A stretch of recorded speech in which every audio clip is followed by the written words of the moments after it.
A graça e a paz do Senhor seja com você que está assistindo este vídeo. Eu quero compartilhar uma palavra do Senhor. Nós temos estado meditando em textos que se encontram na primeira carta do apóstolo João e dando prosseguimento à nossa série de reflexões, eu quero ler e meditar com você hoje no texto que se encontra em 1 João, capítulo 2, dos versículos 18 ao 21. Repetindo, 1 João, capítulo 2, dos versículos 18 ao 21, onde está escrito: Filhinhos, já é a última hora, e como ouviste que vem o anticristo, também agora muitos anticristos têm surgido, pelo que conhecemos que é a última hora. Eles saíram de nosso meio, entretanto não eram dos nossos, porque se tivessem sido dos nossos, teriam permanecido conosco. Todavia eles se foram para que ficasse manifesto que nenhum deles é dos nossos. E vós possuís a unção que vem do santo, e todos tendes conhecimento. Não vos escrevi porque não saibais a verdade, antes porque a sabeis, e porque mentira alguma jamais procede da verdade. Vamos orar ao Senhor neste momento? Nosso Deus e Pai, Deus santo e bendito, nós nos colocamos diante da Tua presença nesta hora e louvamos o Teu bendito nome. Muito obrigado, Pai querido, pela Tua misericórdia, pela maneira, Senhor, como o Senhor tem suprido todas as nossas necessidades, o Senhor tem nos conduzido em todos os nossos caminhos. Muito obrigado pelo que o Senhor tem feito e nos livrado do mal, Pai querido. Louvamos o Teu nome por tudo isso, Pai querido, e queremos pedir em nome de Jesus, Senhor, que nesta ocasião, Papai querido, o Senhor nos abençoe com a Sua palavra, Pai querido. Que o Senhor nos perdoe os pecados e impedimentos, Senhor, que porventura, Senhor, estejam presentes na nossa vida e que impeçam, Senhor Todo-Poderoso, de discernirmos, de entendermos a Tua palavra. Nós queremos pedir em nome de Jesus que, mediante a obra do Teu Espírito Santo que habita em nós, Pai querido, nós possamos entender a Tua palavra tanto intelectualmente quanto espiritualmente, Pai querido. Que a Tua bênção, que a Tua mão de poder esteja sobre cada pessoa, Pai querido, que vai assistir este vídeo, Pai, bem como com as suas famílias, Papai amado. Abençoa, fortalece e edifica cada uma dessas pessoas, Senhor, de maneira que o Teu nome seja glorificado, Papai. Muito obrigado, Senhor Todo-Poderoso, pela Tua misericórdia e amor, Senhor, e aplica as Tuas verdades aos nossos corações, as verdades da Tua palavra, é o que nós oramos e agradecemos em nome de Cristo Jesus, o Teu Filho. Amém. Bem, irmãos, na última ocasião em que meditamos na primeira carta de João, nós nos deparamos com uma ordem inspirada pelo Espírito Santo, da parte do apóstolo João, dizendo para que a igreja não amasse o mundo, nem as coisas que há no mundo. Ou seja, aquele sistema de coisas governadas por Satanás e as coisas que há no mundo, como foi descrito pelo apóstolo João, concupiscência da carne, concupiscência dos olhos, soberba da vida, que são aqueles desejos presentes no homem que desagradam a Deus em relação às coisas do mundo que porventura ele possa desejar, relacionadas aos sentimentos da sua carne e desejos. A ideia de concupiscência é um forte desejo, aquilo que os olhos atraem ou direcionam o homem, que é contrário à vontade de Deus, bem como a soberba, que é o orgulho que porventura o homem possa ter nos seus corações. Então, essas coisas nomeadas aí pelo apóstolo João, elas não permitem que o amor de Deus esteja presente no coração do homem. Ou seja, nós meditamos na última oportunidade que é impossível as duas coisas presentes na vida do homem: amor ao mundo e amor a Deus. Essas coisas elas não andam juntas, por isso o homem precisa tomar um posicionamento. Ou ama a um Deus que é eterno e que domina sobre todas as coisas e que pode satisfazer o homem plenamente em todas as suas necessidades e desejos, ou ama o mundo com as suas coisas passageiras, com coisas que satisfazem momentaneamente e que nunca satisfazem plenamente. Então, a escolha foi colocada diante de nós e a palavra de Deus nos desafia e nos ordena a amarmos a Deus. Nesta passagem que nós fizemos leitura, agora o apóstolo João ele vai tratar sobre a maneira como os falsos mestres estavam atacando a igreja com as suas heresias. Então, João ele procura fazer uma distinção entre os hereges e os verdadeiros cristãos. Depois ele procura definir que tipo de heresia ele está tratando e que tipo de heresia estava se introduzindo em meio à igreja e o que essa heresia causava na vida da igreja e na vida dos cristãos. E ele finaliza descrevendo as duas maneiras de se proteger contra a heresia. Na nossa reflexão de hoje, nós vamos tratar, em primeiro lugar, da distinção entre os hereges e os verdadeiros cristãos, e vamos nos manter aí, deixando para uma próxima ocasião tratar os outros pontos. Então, é preciso analisar essa distinção entre hereges e verdadeiros cristãos, conforme nós lemos no texto do capítulo 2, dos versículos 18 ao 21. E uma das primeiras coisas que nós notamos aqui nesta passagem e nesta afirmação do texto que nós fizemos leitura é que João ele diz o seguinte: filhinhos, já é a última hora, e como ouvistes que vem o anticristo, também agora muitos anticristos têm surgido, pelo que conhecemos que é a última hora. Então, ele faz uma referência ao fato da igreja estar vivendo a última hora.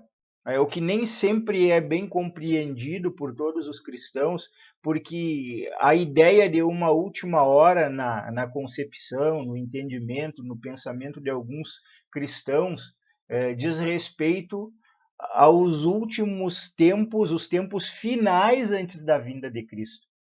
Mas, na verdade, quando nós olhamos para a Escritura Sagrada, quando a igreja foi inaugurada, o próprio apóstolo Pedro, no seu discurso lá no dia de Pentecostes, no capítulo 2 do livro de Atos dos Apóstolos, nos informa que, de acordo com as palavras do texto de Joel, do Antigo Testamento, que ele cita, falando a respeito dos últimos tempos, que com o início da igreja, com a vinda do Espírito Santo, com aquela manifestação, os últimos tempos eles estavam começando para a igreja.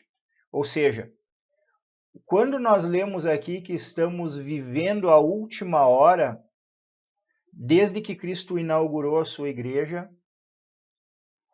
um tempo final foi inaugurado para o mundo e todos nós devemos de viver de acordo com aquilo que a palavra nos orienta, na expectativa e no desejo de que as últimas coisas, as coisas finais realmente comecem e Jesus Cristo, nosso Senhor e o nosso Salvador, ele venha para levar a sua igreja. Então, quando falamos de última hora, ou quando lemos esse texto aqui, nós devemos de interpretar que desde o tempo que João escreveu a sua carta, que desde o tempo que a igreja foi inaugurada, nós já vivemos a última hora e nós devemos viver na expectativa da vinda de Cristo, nós devemos viver na santidade, nós devemos de viver na obediência a Deus, a sua palavra, evitando o mal, evitando o mundo, rejeitando as tentações do inimigo das nossas almas. Então, quando nós temos a descrição aqui de última hora, isso descreve o tipo de tempo que nós estamos vivendo e não a duração do tempo. É o tipo de tempo, é o tipo aonde os anticristos, aqueles que são contrários a Deus, aqueles que são inimigos da cruz, eles se levantam contra Deus, eles se levantam contra o seu povo, e nós vamos ter que lutar até o dia final que o Senhor Jesus vier para estabelecer o novo tempo, o seu reino de maneira plena e a renovação de todas as coisas, a extirpação do mal, o pecado será todo removido, e não haverá mais dor, e não haverá mais tristeza, e não haverá mais luto, e não haverá mais choro, e não haverá mais pranto, mas viveremos para sempre com o Senhor. Então, nós já estamos vivendo a expectativa desse tempo, dessa vinda. E quanto mais o tempo passa, e já estamos distantes aproximadamente 2 anos da escrita, 2000 anos da escrita desta carta pelo apóstolo João. E nós ainda ansiamos, esperamos pela vinda de Cristo. E clamamos ao Senhor que o Senhor venha. Em segundo lugar, nós vemos aqui nesse texto que nós fizemos leitura, que o espírito do anticristo ele já está operando no mundo. Nós lemos aqui que vem, e como ouviste que vem o anticristo, também agora muitos anticristos têm surgido pelo que conhecemos, que é a última hora. Então, o que caracteriza esse tempo, essa última hora na qual nós estamos vivendo? Uma das características disso é que o anticristo, não o anticristo final, mas um espírito de todos aqueles que são contrários a Deus, que são inimigos de Cristo, que são inimigos da sã doutrina, eles têm em si. O anticristo ou os anticristos que têm esse espírito presente em si, eles estão guerreando contra o povo de Deus e eles desejam ocupar o lugar de Deus. Não? Então, quando nós falamos de anticristo, nós estamos falando daqueles que são contrários a Cristo. A própria ideia da palavra é a ideia de alguém que se opõe, mas também pode ser utilizada como para alguém que imita a Cristo. E o próprio Senhor Jesus nos esclareceu a respeito desse fato quando nós olhamos para o sermão das últimas coisas lá no Monte das Oliveiras, proferido pelo Senhor no capítulo 24 do Evangelho de Mateus.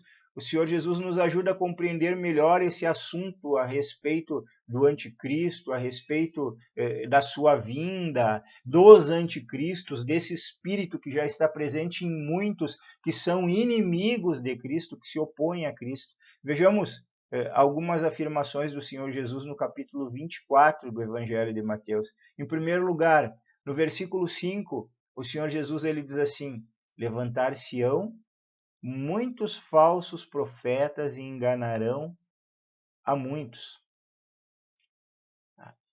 Lá no versículo 11 do capítulo 24, porque surgirão falsos cristos e falsos profetas, operando. Eu mudei um pouquinho a ordem aqui, irmãos. Eu peguei uma leitura errada aqui, vou repetir essa leitura. 24:5 diz assim: porque virão muitos em meu nome dizendo eu sou o Cristo e enganarão a muitos. Esse é 24:5. Para aqueles que procuraram na sua Bíblia, acharam estranho, opa, não é a mesma coisa.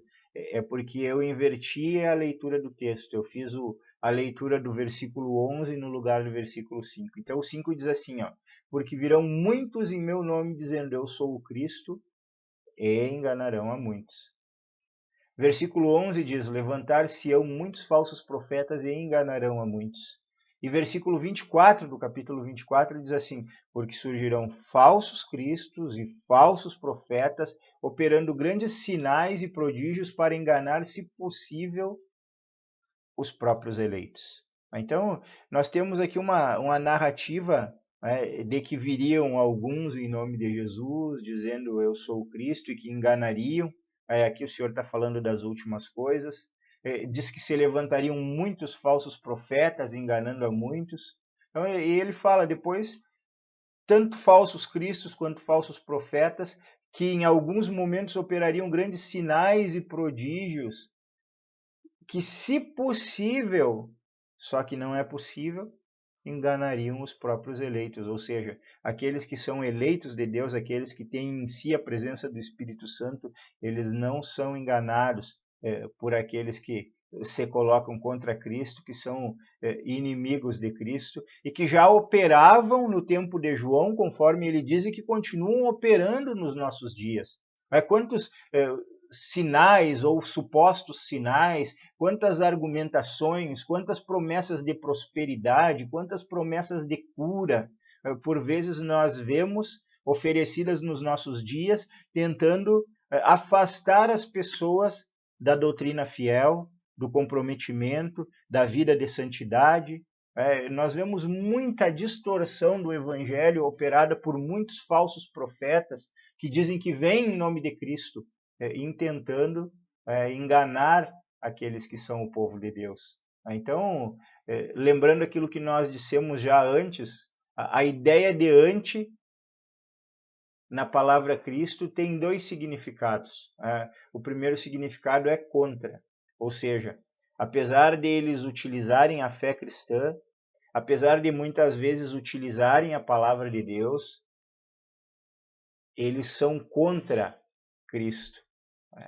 E o outro sentido da palavra ante é em lugar de, ou seja, eles vêm e tentam se colocar no lugar de Cristo. Eles vêm e tentam atrair a atenção para si, desviar a atenção de Cristo, a atenção da sua palavra, que é a manifestação da vontade de Cristo para a igreja.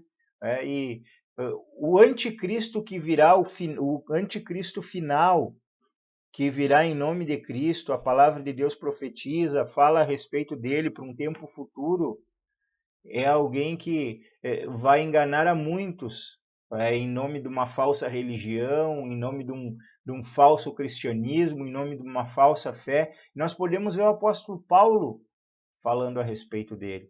Lá em 2 Tessalonicenses, no capítulo 2, os versos 13 e 4, a palavra diz assim: ninguém de nenhum modo vos engane, porque isso não acontecerá sem que primeiro venha a apostasia e seja revelado o homem da iniquidade, o filho da perdição, o qual se opõe e se levanta contra tudo o que se chama Deus e é objeto de culto, a ponto de assentar-se no santuário de Deus e ostentar-se como se fosse o próprio Deus. Então nós temos aqui um alerta de Paulo falando do tempo final, falando da vinda de Cristo, e aqui nesse contexto de fala da vinda de Cristo, ele fala que a vinda de Cristo e as últimas coisas não acontecerão sem que primeiro este anticristo final seja revelado, esse que se opõe, se levanta contra tudo que se chama Deus e que inclusive vai se assentar no santuário de Deus, ostentando como se fosse o próprio Deus, ou seja, vai haver uma operação de engano que vai possivelmente influenciar e que vai influenciar muitos religiosos, de maneira que esse anticristo ele vai iludir a religiosos, mas ele não pode iludir o povo de Deus.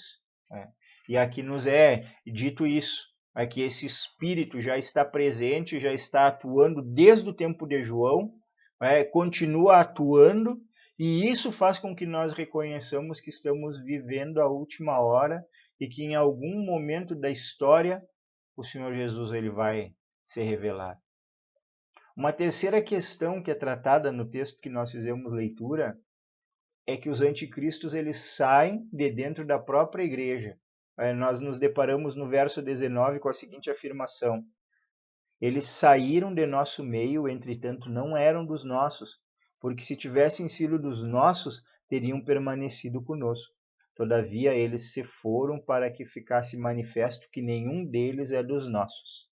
O que estava acontecendo aqui, irmãos? No contexto da igreja ou das igrejas na Ásia Menor. Possivelmente nós já tratamos que João ele escreveu a partir de Éfeso e que essa carta ela alcançou as demais igrejas também por causa do que estava acontecendo em meio à igreja. Falsos mestres trazendo um novo ensino para a igreja, iludindo alguns que não eram verdadeiramente cristãos, promovendo um conhecimento místico, um conhecimento falso, um conhecimento que exigia rituais que a Bíblia não exigia, que exigia uma negação da divindade de Cristo. Então, um grupo estava se introduzindo ou tentando introduzir na igreja esses novos ensinamentos.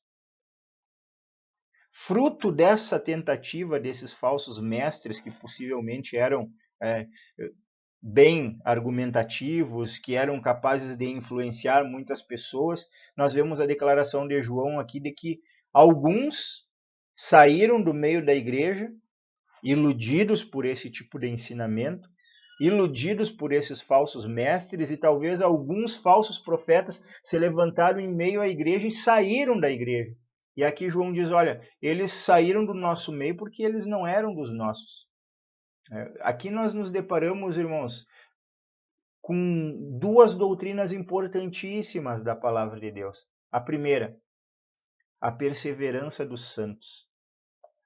Lá em Filipenses, no capítulo 1 e verso 6, o apóstolo Paulo ele diz assim, eu tenho por certo que aquele que começou a boa obra em vós, ele é fiel para completá-la até o dia do Senhor. Em primeiro lugar, nós somos convertidos por Deus. Pela graça sois salvos, mediante a fé, e isso não vem de vós. É dom de Deus para que ninguém se glorie. Escreveu Paulo lá em Efésios, capítulo 2, os versículos 8 e 9. Então, a salvação vem pela graça como um presente de Deus para as nossas vidas, então somos salvos por Cristo. Aquele que começou essa boa obra, que nos salvou, ele vai completar essa obra em nós até o dia da vinda dele. Ou seja, aqueles que foram verdadeiramente convertidos por Deus, que não são religiosos em meio à igreja, que não são pessoas que foram atraídas por algum tipo de promessa ou por algum tipo de interesse, mas que foram atraídas pelo Espírito Santo de Deus. Esses vão perseverar até o fim e não vão sair da igreja. Vão permanecer na igreja. Tá, mas qual é a igreja? Estar na igreja é sinal de salvação? Bom, quando nós falamos a respeito da igreja, aqui nós temos a outra segunda e importante doutrina. Primeira, a perseverança dos santos. A segunda, a natureza da igreja. O que é a igreja realmente, irmãos? A igreja é um templo, a igreja é um local onde as pessoas se reúnem, e a Bíblia nos mostra alguns aspectos da igreja. No Antigo Testamento, havia um templo estabelecido por vontade do próprio Deus, onde a Arca da Aliança era símbolo da adoração de Deus. E ali o povo ia para oferecer os seus sacrifícios, fazer os seus votos, apresentar a sua adoração, arrepender-se dos seus pecados, enfim. Havia uma relação entre o templo e o povo de Deus, que foi instituída pelo próprio Deus. Quando a nova aliança em Cristo inicia, Jesus vem para estabelecer o seu reino e estabelece a sua igreja num sentido espiritual, ela vai além do local de reunião. A igreja de Cristo, ela vai além da organização terrena, humana, ela vai além do rol de membros da igreja local. A igreja de Cristo é uma igreja invisível, é uma igreja composta por todos aqueles que são santos, é uma igreja que foi fundada por Cristo e que todos os santos, desde o início, fazem parte dela, e aqueles que são cristãos convertidos pelo Espírito Santo, hoje fazem parte dela. Quando nós falamos da igreja como organização, essa não é a igreja invisível. E nesta igreja, como organização, que tem um rol de membros, que tem uma reunião num templo, esta igreja, ela é uma igreja onde nem todos que fazem parte dela realmente fazem parte da igreja invisível de Cristo. Alguns dos que fazem parte dessa igreja fazem parte por outras intenções, interesses, enfim. E em algum momento eles saem dessa igreja. Agora, aqueles que fazem parte da igreja de Cristo jamais sairão nem da organização, podendo sair de uma organização para outra e continuar fazendo parte da igreja de Cristo, né? E nem da igreja invisível, porque quem faz com que eles perseverem até o fim é Cristo. Não depende de nós. Então, Deus nos elegeu pela sua graça, nós fazemos parte dessa igreja, e quando vemos pessoas saindo da igreja, aqueles que não perseveram até o fim, aqueles que não ficam na igreja como igreja invisível de Cristo, não na igreja como organização. Então, quando nós vemos essas pessoas se distanciando de Cristo, que é o Senhor da igreja, abandonando a prática do evangelho, a obediência da palavra de Deus permanentemente, porque aí nós temos que considerar que às vezes algumas pessoas enfraquecem, se distanciam por um tempo e retornam mediante a ação de Deus na vida delas mesmo, mas tem umas que saem permanentemente da igreja, e essas são como João está dizendo aqui, eles saíram do nosso meio porque não eram nossos, não eram dos nossos, porque senão, se fossem dos nossos, eles teriam permanecido conosco. Então, aqueles que são de Cristo permanecem no ajuntamento dos santos, permanecem na igreja de Cristo. Aqueles que não são, não permanecem. E por último, irmãos, eu gostaria de destacar que os verdadeiros cristãos, como nós vemos no texto aqui, eles têm duas marcas muito claras em si, que são a unção e o conhecimento. Texto bíblico nos versos 20 e 21 diz assim: e vós possuís a unção que vem do santo, e todos tendes conhecimento. Não vos escrevi porque não saibais a verdade, antes porque a sabeis e porque mentira alguma jamais procede da verdade. Então, em primeiro lugar, aqueles que foram alcançados pela graça de Deus, que foram transformados no seu coração, que vão perseverar até o fim, pela ação de Deus na sua vida, em paralelo com a sua dedicação, com a sua vida de santidade, aqueles que fazem parte da igreja de Cristo, da noiva do Cordeiro, esses aí, eles têm em primeiro lugar a unção. Vós possuís a unção que vem do santo. O que João quer dizer com isso aqui?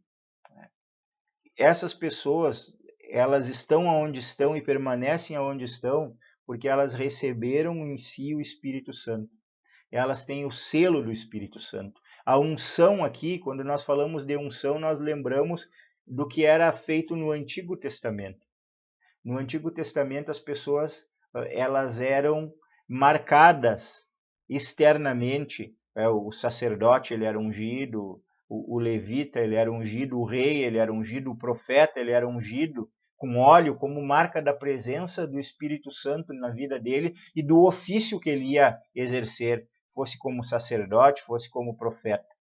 Hoje, todo aquele que pertence a Cristo, aqui nós temos uma metáfora ou uma linguagem simbólica para dizer nós temos a marca do Espírito Santo em nós também, como pessoas que pertencem a Cristo, que pertencem à sua igreja, que pertencem a Deus e que vão ser fiéis até o fim. Então, nós temos essa certeza da marca, da presença, da unção. E essa unção revela em nós um conhecimento que faz com que nós percebamos, com base na Escritura Sagrada, a distinção entre aquilo que é verdadeiro e aquilo que não é verdadeiro. Então, unção de Deus, presença do Espírito Santo nas nossas vidas, nos tornando novas criaturas, gerando em nós um fruto do Espírito Santo, nos dando sabedoria, conhecimento, discernimento da palavra de Deus, nos ajuda a discernir entre o verdadeiro e o falso, entre a mentira e a verdade, entre o misticismo e aquilo que não está de acordo com a sã doutrina e a verdadeira palavra de Deus, a sã doutrina. A igreja, aqueles que fazem parte da igreja de Cristo como indivíduos, têm essas características. São homens e mulheres de Deus habitados pelo Espírito Santo, que têm um conhecimento que foi revelado e que está sendo gradativamente revelado em nós e para nós à medida que nos apropriamos da palavra de Deus, que não permite que sejamos enganados, porque os dois atuam juntos. Quando um engano vem e é colocado diante dos olhos de alguém que é verdadeiramente um filho de Deus, que verdadeiramente faz parte da Igreja de Cristo, que verdadeiramente tem a presença do Espírito Santo em si e dedica-se ao conhecimento da sua doutrina, a mentira é desvendada diante dos olhos desse. E era essa a intenção de João escrevendo esta carta.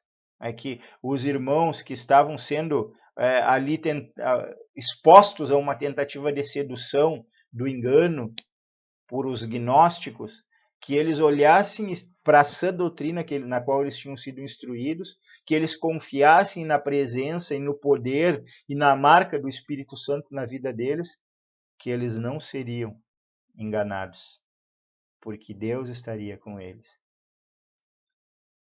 Que Deus nos ajude para que essa seja a realidade nas nossas vidas também.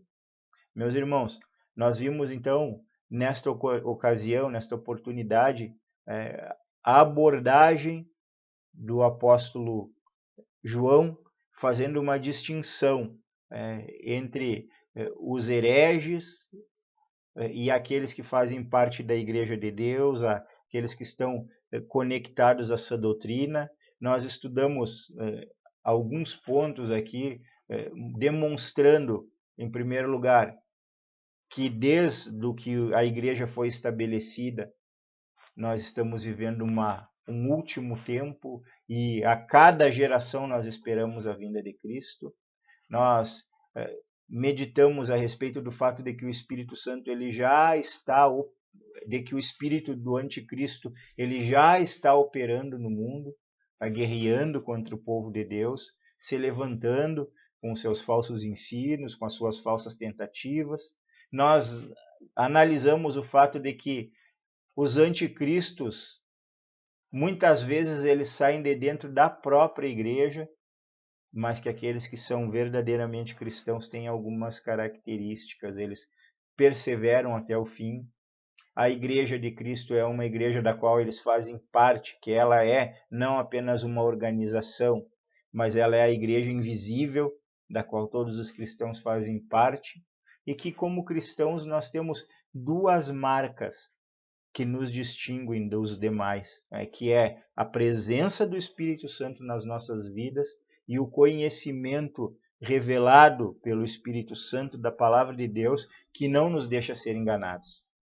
Assim que o Senhor pegue esta palavra, aplique aos nossos corações e nos ajude a estarmos posicionados contra tudo aquilo que se levanta contra Deus, contra tudo aquilo que não está fundamentado na palavra do Senhor, e que nós tenhamos essa ciência, essa certeza de fé no nosso coração, de que, sendo de Cristo, nós vamos ser fiéis até o fim e participaremos da Igreja de Cristo até o final.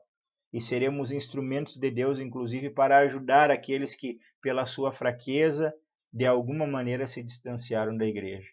E que Deus fortaleça em nós a ação do Espírito Santo e que nós nos dediquemos a aprender cada vez mais da palavra de Deus, vivê-la, praticá-la e ensiná-la. Que Deus abençoe a sua vida e aplique a bendita palavra do Senhor ao seu coração. Vamos orar mais uma vez. Pai, nós te agradecemos pela tua palavra, Pai, nós te agradecemos, Senhor, pela tua graça, pela tua misericórdia, pelo teu perdão, Papai. Muito obrigado, Senhor, por tudo que o Senhor tem sido, feito nas nossas vidas, Papai. Muito obrigado por esta palavra, Pai, que o Senhor trouxe aos nossos corações nesta ocasião, Papai.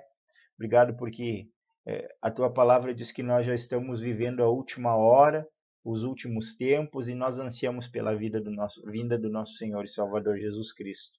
Que isso aconteça em breve, Pai querido, para que a tua igreja seja tomada, Papai.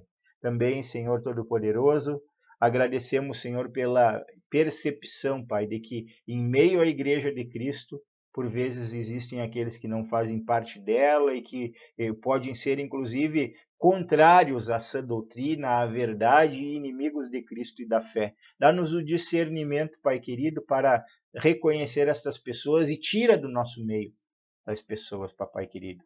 Também, da mesma forma, Senhor, eu peço, Pai, que o Senhor fortaleça essa nossa convicção de que pertencemos ao Senhor e de que até o final seremos fiéis ao Senhor com a tua ajuda, com a ajuda do Espírito Santo e com o conhecimento da palavra. Aplica essas verdades aos nossos corações, papai querido, e abençoa, Senhor Todo-Poderoso, cada pessoa que assistir este vídeo, papai.